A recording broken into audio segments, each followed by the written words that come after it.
சப்பாத்திக்கு இந்த gravy try பண்ணி பாருங்க. டிஃப்ரெண்ட்டாகவும் இருக்கும், டேஸ்ட் சூப்பராகவும் இருக்கும். எத்தனை பேர் இதை பார்த்த உடனே பன்னீர்னு கெஸ் பண்ணீங்க? கமெண்ட்ல எஸ்ன்னு டைப் பண்ணுங்க. பட் இது பன்னீர் இல்லைங்க. இந்த கிரேவி செய்யறதுக்கு முதல்ல நான் 4 முட்டை எடுத்துக்கிறேன். 4 முட்டையும் ஒரு பவுலில் உடச்சி விட்டுக்கிறேன். அதுலேயே கொஞ்சமாக உப்பு, கொஞ்சமாக பெப்பர், இது எல்லாத்தையும் போட்டு நல்லா மிக்ஸ் பண்ணிக்கலாம். எல்லாமே நல்லா மிக்ஸ் ஆனதுக்கப்புறம் இதில் கொஞ்சமாக தண்ணி ஆட் பண்ணிக்கலாம். நான் ஒரு 1/2 டம்ளர் அளவு தண்ணி ஊற்றுறேன். தண்ணியும் சேர்த்து எக்கோடு நல்லா மிக்ஸ் பண்ணிக்கலாம்.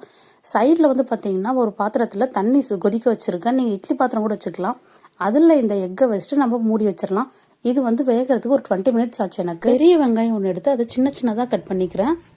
இப்போ குருமாக்கு நான் சின்ன சைஸில் இருக்க தக்காளி 5 தக்காளி எடுத்திருக்கேன். அதை 5த்தையும் கட் பண்ணி ஒரு மிக்ஸி ஜாரில் ஆட் பண்ணிவிட்டு அதில் வந்து கொஞ்சமாக புளி, அதாவது இலை சைஸ் சொல்லுவாங்க, அந்த அளவுக்கு புளி எடுத்து கழுவி ஒரு ஸ்பூன் வேர்க்கடலை, நான் பச்சை வேர்க்கடலை சேர்த்துக்கிறேன். வறுத்தது இருந்தாலும் ஆட் பண்ணிக்கலாம். இது எல்லாத்தையும் அரைச்சி வச்சிருவோம். அடுத்து ஒரு வானலில் வந்து எண்ணெய் ஊற்றுறேன். அது சூடானதுக்கு அப்புறம் கடுகு, அதில் சின்னதாக ஒரு பட்டை, 3 கிராம்பு, கொஞ்சம் சோம்பு, இது எல்லாத்தையும் போட்டுட்டு நம்ம நறுக்கி வச்ச வெங்காயம், இது வந்து சீக்கிரம் ஃப்ரை ஆகிறதுக்காக கொஞ்சமாக உப்பு போடுறேன். உப்பு போட்டு நல்லா ஒரு ப்ரௌன் கலர் வந்ததுக்கு அப்புறம் பேஸ்டா அரைச்ச 1/2 ஸ்பூன் ஜிஞ்சர், அதே அளவுக்கு கார்லிக், ரெண்டுத்தையும் சேர்த்துட்டு நல்லா அந்த பச்சை வாசனை போகிற அளவுக்கு எண்ணெயில் ஃப்ரை பண்ணிக்கலாம். இதெல்லாம் நல்லா வதங்கி வந்ததுக்கப்புறம் நம்ம பேஸ்ட்டாக அரைச்சி வச்சிருக்க தக்காளி ஆட் பண்ணிக்குவோம்.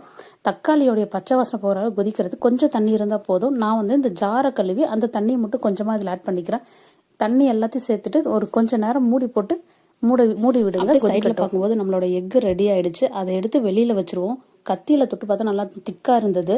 அது சூடாகட்டும். அதுக்குள்ளே இங்கே பார்த்தீங்கன்னா கிரேவி கொதிச்சுட்டு இருக்கு. காரத்துக்கு 1 ஸ்பூன் மிளகாத்தூள், 1.5 ஸ்பூன் தனியாத்தூள், 1/2 ஸ்பூன் அளவுக்கு மஞ்சள், கொஞ்சமாக உப்பு, அப்புறம் கொஞ்சம் கருவேப்பில்லை, இது எல்லாத்தையும் ஆட் பண்ணிட்டு கிரேவி ஒரு கலந்து விட்டுட்டு ஒரு மூடி போட்டு விட்டுருங்க. ஒரு 5 நிமிஷம் கொதிச்சா கூட போதும். நம்ம எடுத்து வச்ச எக் வந்து இப்போ ஹீட் நல்லா ஆறிடுச்சு.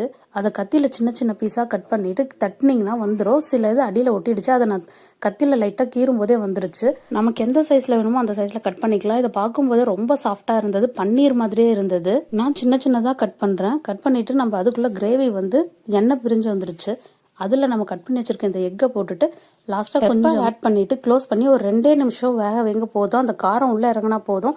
அவ்வளோதான். இப்போ நம்மளுடைய கிரேவி ரெடி. சூடாக இருக்க சப்பாத்திக்கு இதை ஆட் பண்ணி சாப்பிட்டு பாருங்கள். ட்ரை பண்ணி பார்த்துட்டு எத்தனை பேர் நல்லா இருக்குன்னு கமெண்ட் பண்ணுங்கள். தேங்க்யூ.